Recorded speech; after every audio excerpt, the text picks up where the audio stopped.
Lassi shop లో fried rice ఏంద్రా. Hey guys, welcome to బండి 777. మనిషికి ఆశ అయితే ఖచ్చితంగా ఉంటుంది, కానీ మా వాళ్ళ ఆశకి ఆశ మీద విరక్తి పుట్టిస్తారు. నిన్నగాక మొన్న పోయి ఆ సున్నం తినేసి వస్తా ఉంటే మళ్ళీ ఈ రోజు బయటకు వెళ్ళి తిందామంటున్నారు. సరే అని అందరం బయటకి అయితే బయలుదేరాము. ఈ రోజు ఎక్కడికి రా అని అడిగితే మళ్ళీ అన్లిమిటెడ్ బిర్యానీ అని చెప్తున్నారు.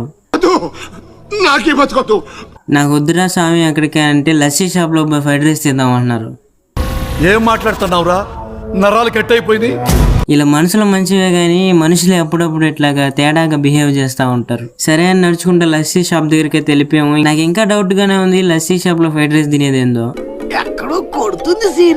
లోపలికి వెళ్ళి ఫ్రైడ్ రైస్ ఆర్డర్ ఇచ్చాం. వాళ్ళు బయట నుంచి ఫ్రైడ్ రైస్ అయితే తెప్పించి పెట్టారు. వీడా ఫ్రైడ్ రైస్ అన్బాక్స్ చేసి అందరికి బంద్ చేశాడు. రైస్ క్వాంటిటీ అయితే బానే ఉంది, పర్వాలేదు, టేస్ట్ కూడా బానే ఉంది. సరే అని తినేసి కాలేజీకి అయితే రిటర్న్ అయిపోయినాము. ఇంతలో మా వాడు ఆ లస్సీ షాప్ మెనూలో ఉండే జ్యూసెస్ నన్ను ఆకర్షిస్తున్నాయి, నా నాలుక లవలవలాడుతుంది అంటున్నాడు. సరే అని రేపు వెళ్ళి ఆ జ్యూస్లు అయితే ట్రై చేద్దామని అయితే ఫిక్స్ అయిపోయినాము. ఛానల్ కొత్తగా చూస్తున్న వాళ్ళు ఖచ్చితంగా సబ్స్క్రైబ్ చేసుకోండి.